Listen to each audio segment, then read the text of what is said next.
Pierre Poilievre rebrands his election strategy, but will it be enough with the Liberals now creeping up?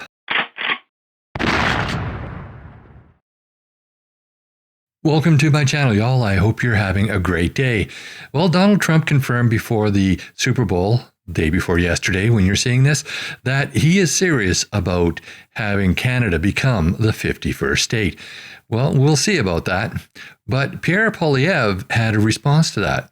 Let's first go to see what Donald Trump had to say, and then we'll go and see what Pierre had to say. Now, welcome to Mar-a-Lago, the winter White House in Palm Beach, Florida. We're pleased to be joined by the 45th and 47th President of the United States, Donald J. Trump. Mr. President, thanks for having us. Thank you very much. Happy Super Bowl. Thank you. You announced tariffs on Canada and Mexico. You immediately got action from both of them on border security and drug interdiction. I did. A lot of action. Is that good enough? Expected. Is that good enough? No, it's not good enough. So more needed in 30 days.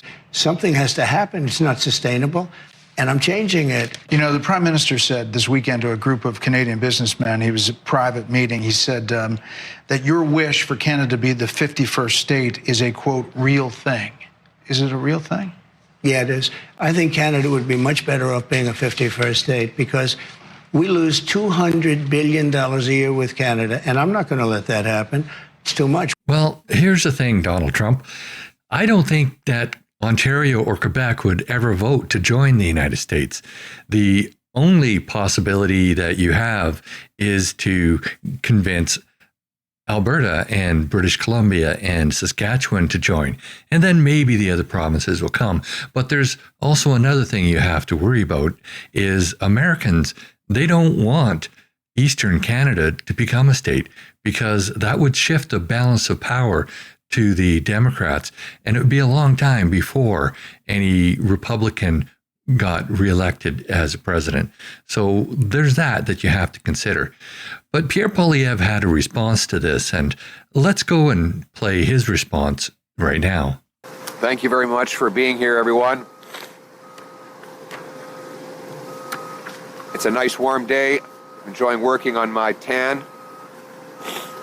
I thank you for coming and joining with me for this important development.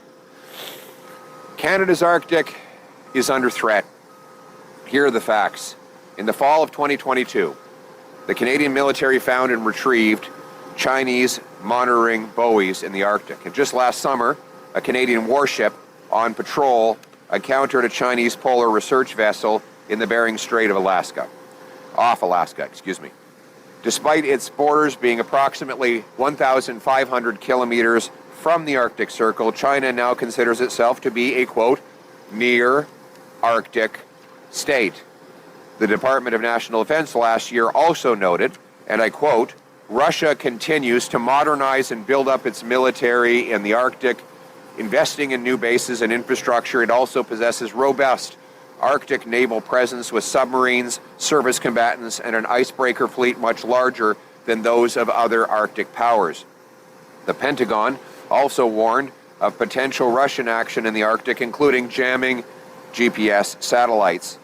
Hostile powers want our resources, our shipping routes, and to be in striking distance of our continent.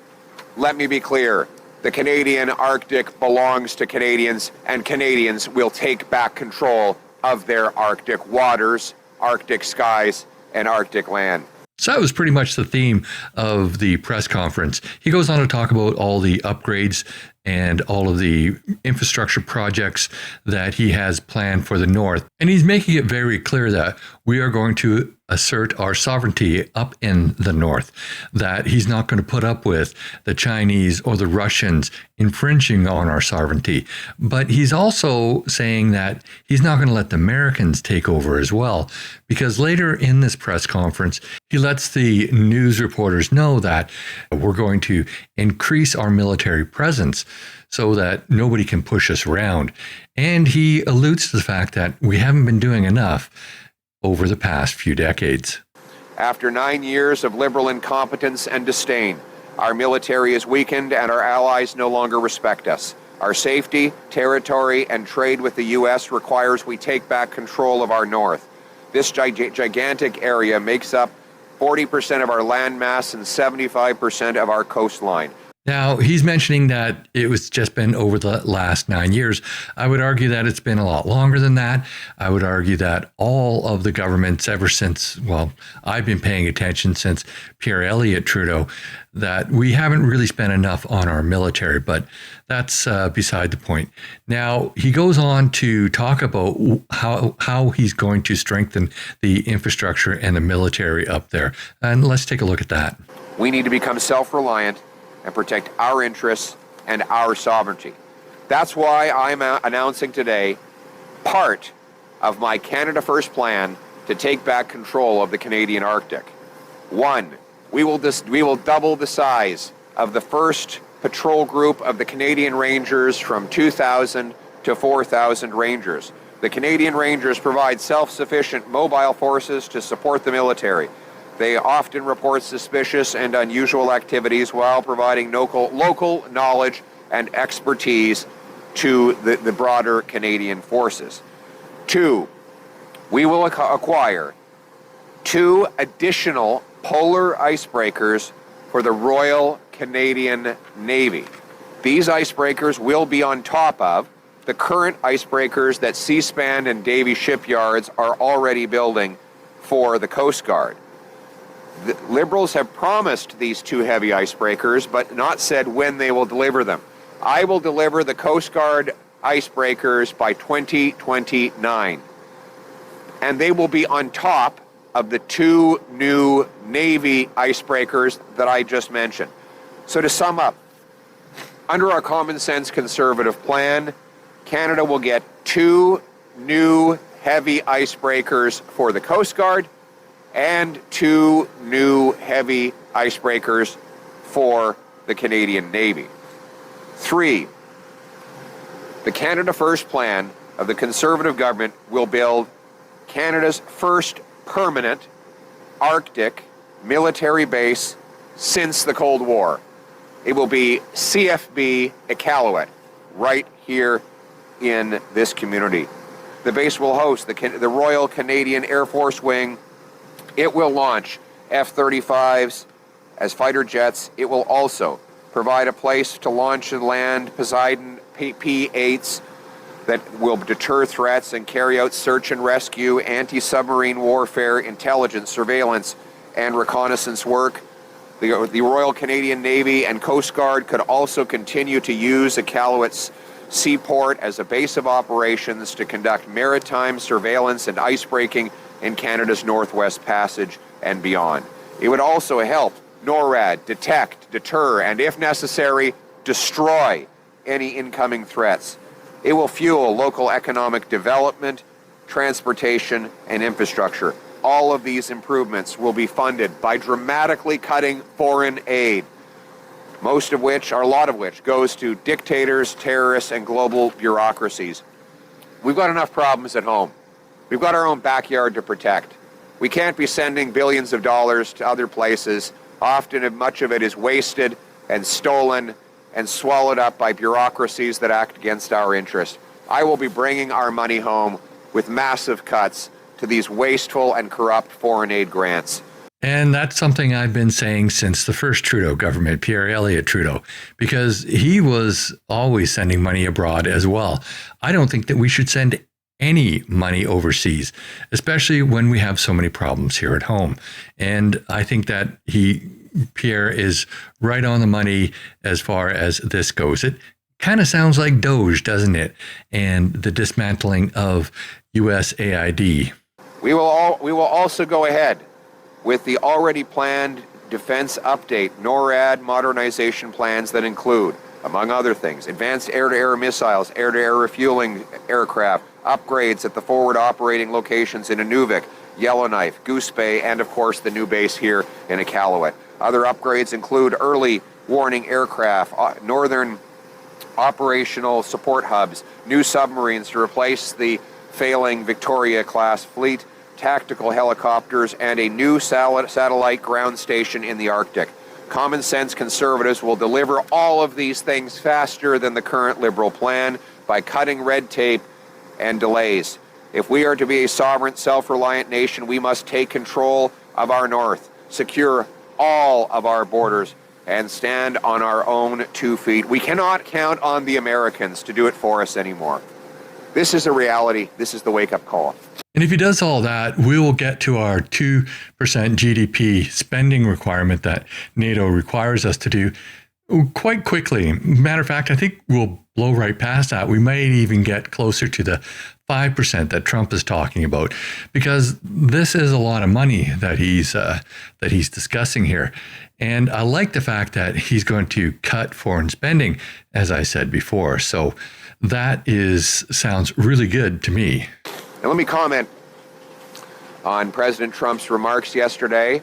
Let me be clear. Canada will never be the 51st state.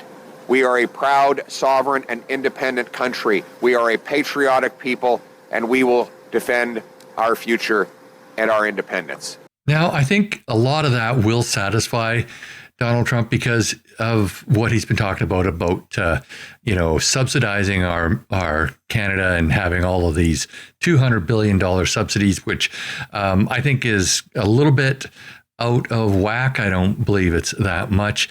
Obviously, the trade imbalance is not that much, but I believe that a lot of those subsidies he's talking about the military and the protection that the U.S. gives Canada. So that is very, very important, that we spend money on our military, we get the military up to snuff so that we don't have to rely on them and they don't feel like they're being abused.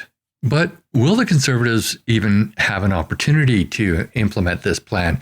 Now, for the last year and a half, we've been seeing that the Conservatives have been way ahead of the Liberals, and to the point where I think that everybody has come to the conclusion that they can't lose. But in some recent polls, they've been losing ground on the Liberals, or the Liberals have been gaining ground on them. Matter of fact, a few weeks ago, the Bloc Québécois looked like it could be the official opposition, but now the Liberals have shot up. And I think that has almost everything to do with the Liberal leadership race. Now, there is such a thing as people seeing that race and becoming hopeful, and that automatically gets a bump in the polls. I'm not sure why that happens. It's a psychological thing, but also they're in the news. They're in the news constantly, especially Mark Carney. So let's take a quick look at the polls right now, and then we'll discuss it further. Okay, so this is the Canada 338 website. That's really the only website I ever look at as far as polls go. A couple of weeks ago, at the beginning of the year, the Conservatives were up considerably. They were at 47% popularity, and they were looking at around 220 or more seats. So a super majority. Now, the seat projection now has them from a strong minority at 170 to a good super majority 237. So that has decreased quite a bit. Now, remember, in the next election, there are going to be an extra number of seats. There's going to be 343 seats. So they need 172 seats for a majority, but really they need 173 seats because one seat is going to go to the Speaker's chair, which means that they lose that vote. So they do need 173 seats. Of course, that's the way I look at it. Now, the Liberals have climbed up considerably. They used to be down around less than, I think they were around 60 seats or so, or possibly below that. The Bloc has dropped quite a bit. They were above the Liberals a couple of weeks ago, and the NDP, they're in a free fall as well. So the Liberals are the only one that's gaining. They're taking seats from the Bloc, the NDP, but also the Conservatives. So that's not great. The Conservatives had really, they've dropped about 5% or 4% from the 99% chance of forming a majority government. The most seats, 99% possibility of forming having the most seats. So and the Liberals are now 99% possibility of forming the official opposition. So the odds of reaching 172 seats, the Conservatives are down to 95% from 99. So there is a possibility of a coalition government being formed if the Conservatives don't get that 172 seats or 173, which would be safe. Now we come down to here and the popular vote projection.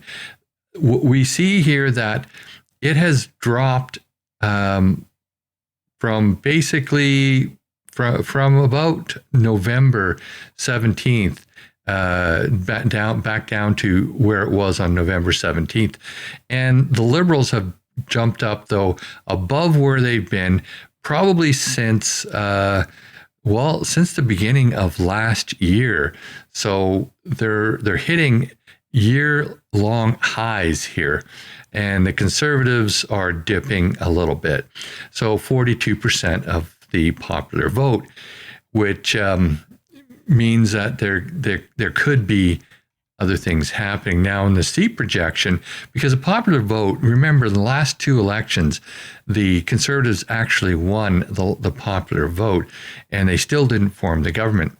So we have here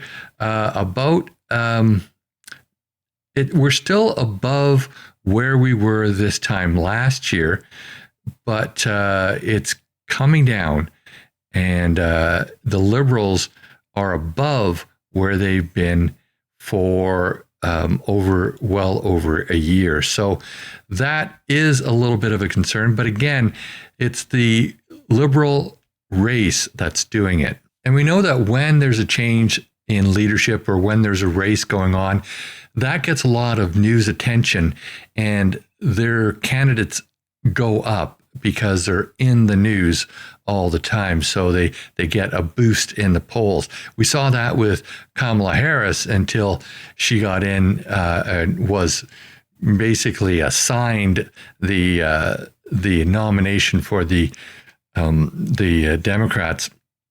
And then people started hearing her and paying more attention to her and realizing what a dud she was. But that was over a few months before she started dipping below Donald Trump. We don't have that long, because if Carney calls the election right after getting elected as the leadership of the Liberals, which is the suggestion that's going around, well, we don't have months. We have a month. We have like 36 days. So that will be an issue.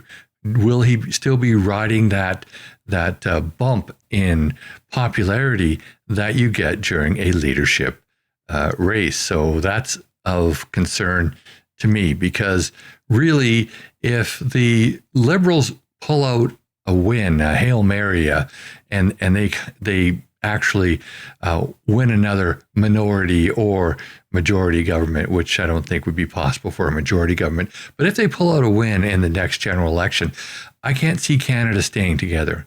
I can't see Alberta putting up with that. I can't see the West putting up with that. So if we want Canada to stay together, then obviously the Conservatives are the best shot for Canada. But that's just my opinion. I'd love to know what you think. Put your comments down below. And while you're at it, please like this video, share with your friends and on social media. And if you haven't already, please subscribe to my channel and hit that bell notification so you never miss another video. Also, please join me on Thursday evenings at 6 p.m. Pacific time for my live stream, where you're invited to join in on the conversation. And that's on both YouTube and on Rumble. Finally, if you want to get your Canadian firearms license, I do teach the required courses So if you live on Vancouver Island and you want to take one of my courses, there are links in the show notes of this video to my website where you can sign up for one. Thanks for watching, and I'll see you in the next video.